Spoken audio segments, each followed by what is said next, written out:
আলেম ওলামাগণ হলেন উম্মতের পথ প্রদর্শক।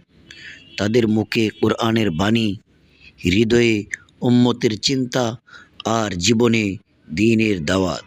রাসূল সাল্লাল্লাহু আলাইহি ওয়াসাল্লাম বলেছেন, আলেমগণ নবীদের উত্তরসূরি।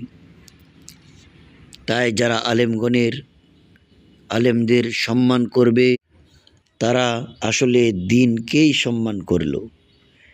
একজন আলেম শুধু মসজিদের ইমাম নন, তিনি সমাজের আলো, মানুষকে হেদায়েতের পথে ডাকার একজন দয়ালু পথ প্রদর্শক।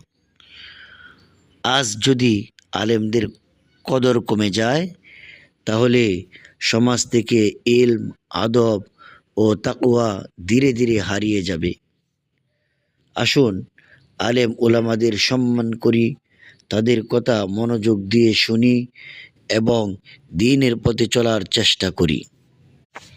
আলেম ওলামারা পৃথিবীর বুকে সেই প্রদীপ, যারা অন্ধকার সমাজকে কোরআনের আলো দেখান। তাদের কণ্ঠে থাকে হকের ডাক আর চোখে থাকে উম্মতের চিন্তা। মানুষ ঘুমিয়ে গেলে তারা জেগে থাকে, উম্মতের হেদায়েতের জন্য দোয়া করে। তাই আলেমদের সম্মান করা মানে দ্বীনের সম্মান করা। যে ঘরে আলেমদের কদর থাকে সে ঘরে রহমত নেমে আসে, আর যে সমাজ আলেমদের অবমূল্যায়ন করে সেই সমাজ ধীরে ধীরে পথ হারিয়ে ফেলে। আসুন আলেম ওলামাদের ভালোবাসি, তাদের কাছ থেকে দ্বীন শিখি এবং আমল দিয়ে জীবন সাজাই।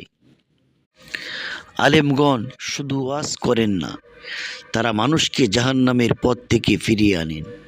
তাদের চোখের পানি উম্মতের জন্য নিঃস্বার্থ ভালোবাসার সাক্ষী। আজও মসজিদের মিনারে, মাদ্রাসার কক্ষে আর তাহাজ্জুদের অন্ধকার রাতে আলেমরা উম্মতের জন্য কাঁদেন। আলেমদের বিরুদ্ধে কথা বলা সহজ,